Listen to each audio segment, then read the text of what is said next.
Halo para pecinta catur Indonesia, kembali lagi Tarigan Catur Channel. Pecatur dengan rating tertinggi di League Chess saat ini pada nomor Blitz, yaitu Grandmaster Dmitry Andreikin, berhasil mengalahkan lawannya sesama pecatur Rusia, yaitu Grandmaster Mikhail Demidov. Oke, langsung saja kita ulas permainannya. Di sini Grandmaster Dmitry Andreikin menggunakan catur buah hitam dengan nama akun Chess Fire Chess on YouTube, menghadapi perlawanan Grandmaster Mikhail Demidov dengan nama akun Chess Grandmaster Funny Chess dan menggunakan catur buah putih. Di sini Grandmaster Mikhail Demidov memulai permainan dengan pion D4 dan dibalas pion D5 oleh Grandmaster Dmitry Andreikin. Ini adalah pembukaan pion depan menteri, kuda F3 dan kuda F6. Ini variasi simetris dalam pembukaan pion depan menteri, sama ya. Gajah F4, maka dengan langkah gajah F4 ini pembukaan berubah menjadi masuk ke dalam variasi London System, tapi masih dalam pembukaan pion depan menteri. Pion C5 mengajak pertukaran pion di petak pusat, pion D pukul C5, dan kuda C6, pion E3, dan pion E6, gajah E2, gajah pukul pion di petak C5, dan rokade pendek oleh putih, rokade pendek juga oleh hitam, dan pion C4, pion D4. Nah, ini langkah yang kurang tepat menurut analisa komputer. Tapi sebenarnya langkah pion D4 ini merupakan langkah bagus, cuman gak sesuai aja dengan yang diinginkan oleh engine. Jadi pokoknya ditandai oleh warna biru ini sebenarnya langkah bagus, tapi kurang serak aja engine dengan langkah ini. Oke, kita lanjut ya. Pion E pukul D4 dan kuda pukul pion di petak D4. Kuda C3 dan kuda pukul gajah skak, lalu menteri pukul kuda. Pion B6 dan benteng ke D1 mengancam menteri dan menteri menghindar ke petak E7. Kuda A4 menyerang gajah dan benteng E8. Kuda pukul gajah dan menteri pukul kuda. Gajah D6 ancam menteri dan menteri pindah ke petak H5. Di sini kuda putih harus berhati-hati jika mau keluar karena menteri putih dan menteri hitam akan saling berhadapan nantinya karena berada di petak diagonal yang sama, yaitu petak diagonal H5 hingga D1. Di sini kuda pindah ke petak D4 dengan tujuan mengajak pertukaran menteri yang diterima oleh hitam. Menteri pukul menteri dan kuda pukul menteri. Gajah A6 menyerang pion putih.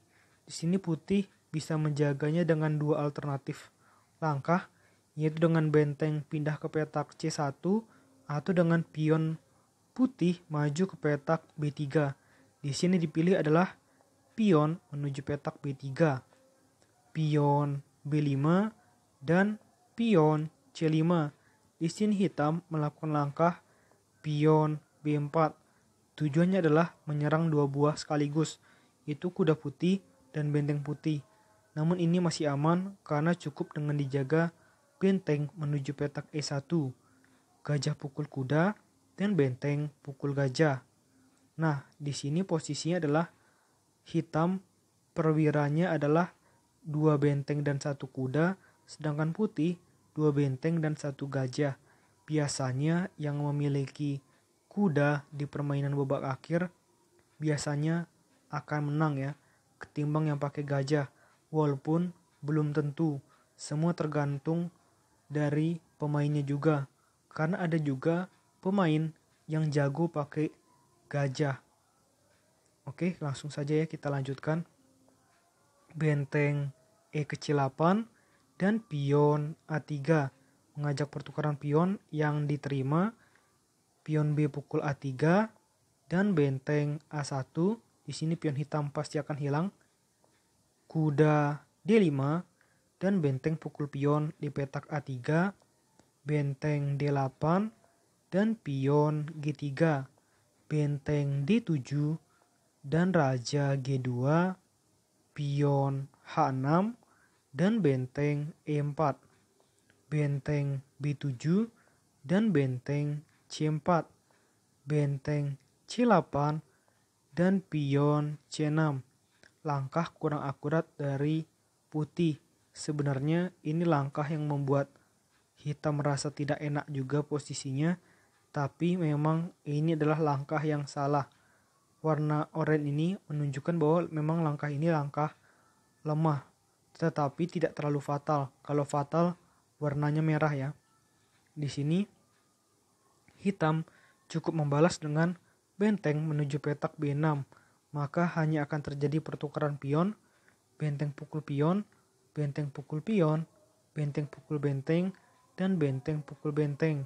Lalu gajah menghindar ke petak E5 dari ancaman benteng. Benteng B6 mengancam pion putih, dan benteng skak. Raja menuju petak H7 dan benteng B8 mengajak pertukaran benteng oleh putih yang ditolak oleh hitam. Hitam memindahkan bentengnya ke petak A6. Benteng B7 menyerang pion hitam yang tanpa pengawalan, maka pion maju mengancam gajah. Gajah D4 dan benteng A2, gajah C5, dan raja G8, pion B4 dan benteng B2, pion H4, dan pion H5, raja F3, dan pion E5. Langkah blunder menurut analisa komputer. Raja ancam kuda, dan kuda skak.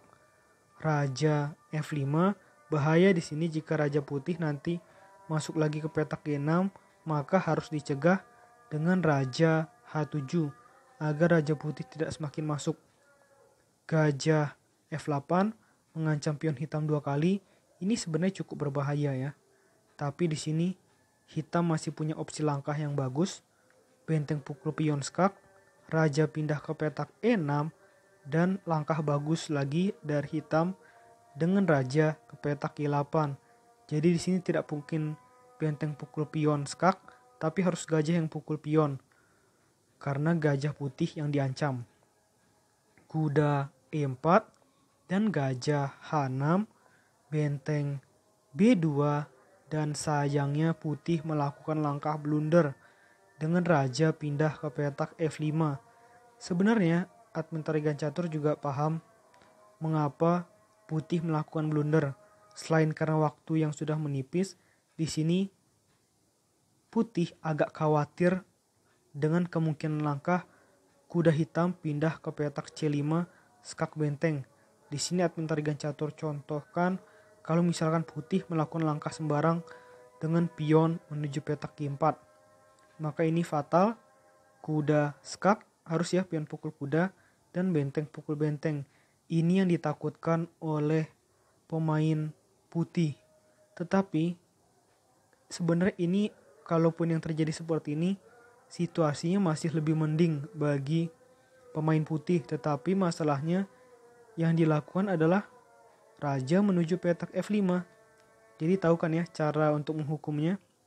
Dengan raja skak di petak D6, skak benteng, raja pukul pion, dan kuda pukul benteng, raja pukul pion, dan benteng pukul pion.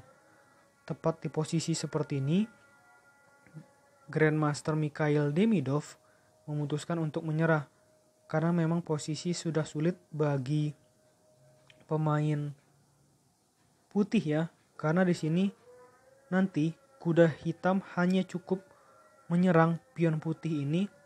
Jadi nanti akan terjadi pertukaran antara kuda dengan gajah, sehingga benteng hitam akan secara sporadis untuk menghabisi semua pion-pionnya, dan nanti pion hitam ini kemungkinan akan promosi menjadi menteri dan mengalahkan putih. Kira-kira seperti itu skenario babak akhirnya. Oke, menurut admin Tarigan Catur, video kali ini cukup. Nantikan video-video selanjutnya. Tetap di Tarigan Catur Channel.